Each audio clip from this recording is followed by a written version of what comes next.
దావీదు జీవితంలో అతని యొక్క సక్సెస్కి, అతని యొక్క విజయానికి, అతని యొక్క ఆశీర్వాదానికి, అతని కలిగిన ఘనతకు దేవుని సన్నిధి అతనికి తోడుగా ఉండటానికి గల ప్రబలమైన కారణం ఏంటంటే, దావీదు జీవితంలో సమస్త విషయాలలో అతడు ఎలా ప్రవర్తించాడు, ఎలా నడుచుకున్నాడు, ఎలా జీవించాడు అని అంటే సుబుద్ధి కలిగి ప్రవర్తించాడు. ఒక్కసారి నోరుతే చెప్తారా గట్టిగా?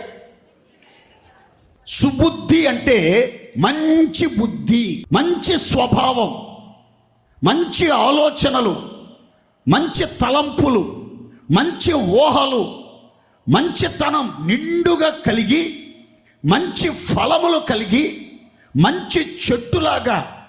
మంచి భక్తుడిలాగా, మంచి ప్రార్థనాపరులాగా, అన్ని విషయాల్లో మంచితనానికి మారుపేరుగా నడుచుకున్నట్లుగా బైబిల్ గ్రంథం